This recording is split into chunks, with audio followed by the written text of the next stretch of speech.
Gracias, Sebastián, por atendernos y hacer una entrevista para Ronen desde adentro. Gracias, Mucho gusto, Ronen, para vos. ¿Por qué surgió este libro, Pablo Escobar, mi padre? ¿Por qué motivo lo hiciste? Porque pasaron 21 años después de que fallece y estas historias, como bien dice más abajo, son las que no deberíamos saber. Sí. Porque no se podían contar, se supone que nunca, pero aquellos quienes mantenían cerradas esas puertas para que se pudieran contar o no, ya están fuera porque fallecieron, o están en la cárcel, o perdieron su poder, o están ocupados en otras cosas, y ahora sí se puede contar esta historia como ocurrió y no como nos la han contado. ¿Cuál es la historia a la cual vos más miedo le tenías contar, justamente porque está en juego tu vida? Vos escribiste un libro que, si lo escribías hace un par de años, te mataban por esto. Así es, pues básicamente tiene que ver contar la historia de mi papá sin hablar de sus enemigos era lo mismo que no contar nada, porque contar acerca de sus guerras, de sus problemas personales con cada cartel, no se podía decir absolutamente nada hasta que realmente no cambiaron las circunstancias en las que ocurrieron estas cosas. Entonces esta historia no se podía contar porque había muchos factores de poder en el medio que habrían impedido que se hiciera. Uno va contando, va viendo la historia de Pablo Escobar. En el caso de la muerte de Pablo Escobar, ¿cómo te enterás vos? ¿Cómo fue el momento en el cual te enterás de la muerte de tu papá? Pues yo me entero 10 minutos después de que colgamos él y yo el teléfono. Veníamos hablando sobre las respuestas para una revista muy conocida en Colombia y una periodista me informa que la policía había dado el parte oficial de que había muerto en manos de ellos, que ella aseguraba que se encontraba mi padre en el centro comercial Obelisco de Medellín. A mí me parecía como difícil de creer, mi papá, el hombre más buscado del mundo, en un shopping. Pero lo que ella terminó haciendo, asegurándome eso, es contando que justamente la policía nunca participó del operativo, que la policía era quien estaba en el shopping y no mi padre. Mi padre lo matan en una balacera, mi papá se suicida finalmente, le pegan 2 tiros antes de tomar la decisión de matarse, y ahí es cuando después se retira Carlos Castaño, que era el jefe del paramilitarismo en Colombia, gran amigo de mi padre en la vida en el tiempo pasado y ahora archienemigo, y se retiran para que la policía vaya y pose para la foto y diga que fueron ellos. O sea que en realidad lo matan los paramilitares. O sea, ni lo matan, se suicida, al verse rodeado se pega un tiro. ¿Él pensaba en la muerte, tu papá? Todo el tiempo, eso era parte del desayuno. ¿Qué decía? ¿Qué hablaba con ustedes de la muerte? Él creía en el destino, sabía que no iba a ocurrir nada hasta que no estuviera así definido por el destino, no por ninguna otra persona. ¿Y él pensó en suicidarse?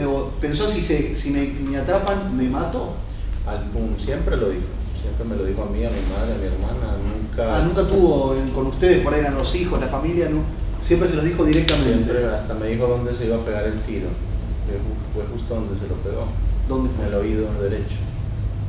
Me explicaba por qué no se podía en la frente, ni en la boca, ni en la sien. Lo había averiguado con médicos, así que hablar del suicidio entre él y nosotros era pan de todos los días. Era algo común. Absolutamente, sin ningún tipo de tabú. ¿Y vos como hijo, cómo lo tomabas eso, Sebastián? Es que yo ya sabía quién era mi papá y yo prefería que él se quitara la vida que lo agarraran para que hicieran un festín con él. Cuando lo atrapan, ¿no? Porque bueno, esto que vos decís, en algún momento él estuvo detenido. Claro, se entregó. Él lo detienen la primera vez en la década del 70, a finales de la década del 70, por un contrabando de cocaína. Y después es cuando se entrega a la cárcel de la Catedral. 2 o 3 veces estuvo detenido, pero digamos así las más notorias. Hay una foto acá que es increíble, era casi una oficina, no era una... Es que es difícil, por eso pusimos, creo yo, si no estoy mal, la palabra cárcel entre comillas. Claro, pusieron, esta era la, entre comillas, celda, perdón, de mi padre en la cárcel de la Catedral. Era una oficina con cuadros, con ustedes jugando al lado. Era un hotel con barrotes. ¿Se la armó él, verdad? ¿Se armó la cárcel para él? Esa finca era nuestra. Y esa casa y esa cárcel la financió toda mi papá. ¿Por qué las autoridades aceptaban eso?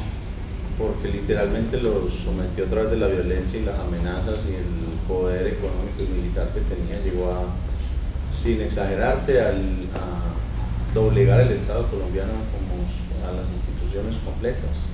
Modificó la constitución del país, creó leyes a su antojo y se diseñó y se construyó su propia cárcel y se entregó cuando quiso y se fugó cuando quiso.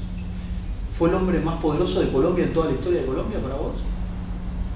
Yo creo que fue de los que aprovechó más el poder de corrupción y la facilidad con la cual eran, digamos, susceptibles de ser corrompidos muchas personas en la sociedad colombiana.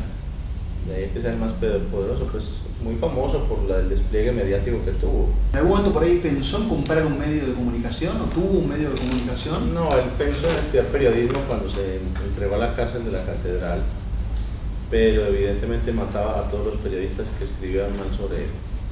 ¿Leía algo que escribía mal y los mandaba a matar? Prácticamente. Cuando mató a uno de los directores, uno de los diarios más importantes. ¿Te acuerdas por qué lo hizo eso? ¿Cómo claro, fue? porque investigó, era una persona que investigaba, que todos lo tenían como en realidad alguien que podía empezar a descubrir lo que hacía el narcotráfico. ¿Por qué lo manda a matar a alguien tan valioso? Porque lo descubre y lo expone públicamente ante los medios de comunicación, ante su propio medio, que era el diario El Espectador, y además mi padre borró todos los antecedentes que había sobre esa causa de esas 19 libras de cocaína, pero lo único que se le olvidó borrar fue el archivo del diario. Entonces el director lo publica y ahí se ganó su sentencia de muerte. ¿En algún momento, Sebastián, tu papá pensó en dejar el narcotráfico? Nunca. No.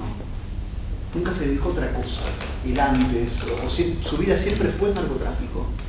No, yo cuento otras fechorías que él hacía de pequeño, sí. ¿no? Como empezó vendiendo certificados, digamos, de cartones de bachiller falsos. Eso fue lo primero. Esas fueron las primeras fechorías que había que presentarlas como él ingresó en esa vida, ¿no? Sí. Pero está más en detalle en el libro, pero nunca le interesaron los negocios lícitos. Nunca. Él tenía asumido su condición de bandido. ¿Y qué hubiese sido, pensando vos, fantaseando, qué hubiese sido Pablo Escobar si no hubiese sido narcotraficante?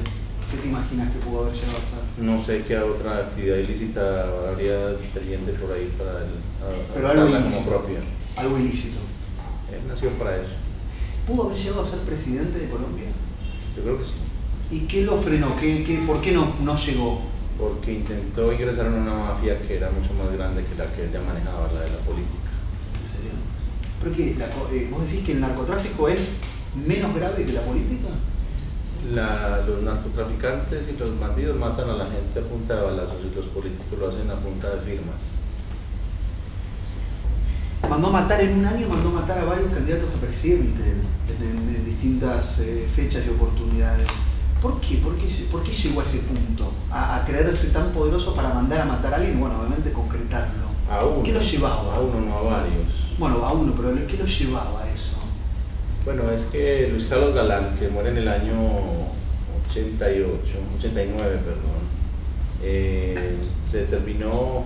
Mi padre creía en sus ideas políticas, mi padre apoyaba a su partido y lo apoyaba a él y le consiguió votos a Luis Carlos Galán. Pero cuando ya se empieza a notar la presencia de mi viejo en la política, Luis Carlos Galán determina que mejor sacarlo a mi padre. Ya venían acusándolo el ministro de Justicia Rodrigo Lara Bonilla, y ahí ya mi padre se ofende, se siente humillado, y le desatan todas sus iras y los quiere empezar a matar a todos. Lo mandó a matar a Bonilla. A los dos, a Bonilla y a Galán. ¿No tenía otra manera de arreglar las cosas tu papá? Yo le hacía la misma pregunta, pero no me lo escuchaba. ¿Qué te decía? Él era bandido. Y no había, y para él no concebía no matar a alguien que hablara mal de él o que accionara en contra de él. Él tenía muchas razones que él se validaba para ejercer esa violencia, y las conversaciones eran muy largas al respecto, y yo le pedía que no siguiera con la violencia, pero decía no más bombas, y él me decía yo no me inventé el narcoterrorismo se lo inventaron contra mi familia, y vos fuiste la primera víctima del narcoterrorismo en Colombia. Entonces, ¿por qué? Por el edificio Mónaco, la bomba que nos pusieron en el año 88, el 13 de enero. 700 kilos de dinamita Lo que pasa es que los medios en Colombia se han ocupado de hacerle creer al mundo de que mi padre un día se levantó como un loco a ponerle bombas a todo el país y que en consecuencia de esas bombas que él puso como un loco le ponen una bomba a esta familia. Sí, quedó eso y yo entendía que había sido así. Absolutamente al revés, es cuestión de que lo verifiques no solamente en mi libro sino en los hechos, a ver cuál fue el primer atentado narcoterrorista de la historia de Colombia y te vas a dar cuenta que fue contra nosotros y no contra el país de parte de mi padre. ¿Y quién lo sabe? Es una consecuencia. 2 centenares de bombas explotan después por órdenes de mi padre, pero a consecuencia del atentado que me hicieron a mí, a mi hermana y a mi madre.